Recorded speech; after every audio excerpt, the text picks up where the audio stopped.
Hello. Hi, Barbie. How are you doing today? I'm doing great. How are you?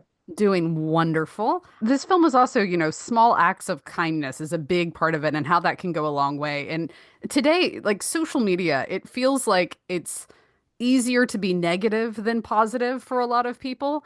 If you were to give advice to encourage others to choose kindness over negativity online, what would advice would you give?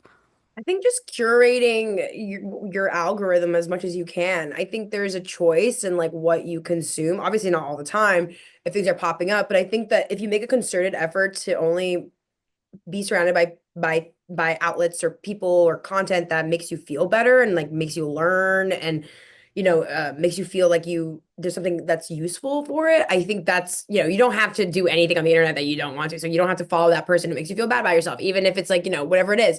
So I think for me that has been a really good way of keeping my relationship with the internet great is I only follow slash only like really tune into people who make me feel like I learned something or I'm happy or, whatever it is. I loved that final rage room scene. It was so therapeutic. What was that like for you? Like, had you been to a rage room before? How many takes did you get with that scene? Well, I had never been to a rage room before, which was, so I was really excited. And I think in that particular day, it was like, I was having like a rough week, like it was like, personally, and having that to like kind of do the scene to do was really amazing.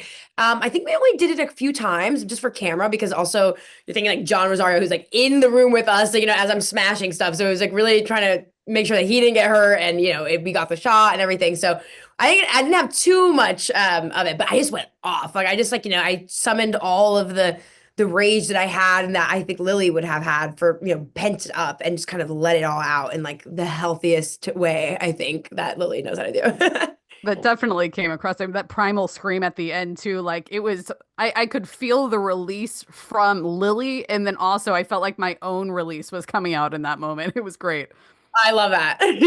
I also really loved the scrapbooking that happens in this story. So I'm wondering if you're crafty at all yourself. Do you scrapbook, or maybe like this would have been an amazing wrap gift? Did everyone get a scrapbook from the film? We actually did get a scrapbook, but I'm not very crafty, but I've been learning to knit lately. I've been knitting like bandanas for my dog. So it's like as much of the craft that I'm good. My best friend's a painter, so I have an art studio in my house. So there is, art everywhere, but I'm not particularly a very crafty person, but I would love to have a scrapbook. I really think that it's like such a good way to put like little things in your journal and just like kind of stamp it. It's just like a beautiful way to like keep that memory of the days alive. Amazing. All right, so I'm almost at my time. So just real quick, elevator pitch, but not why people should see the movie, specifically why they should watch you in the movie. Well, if you want to see me with micro bangs in Kentucky, sweating up a storm in some Levi's shorts, this is the movie for you. And to see that, for me specifically, that's about it.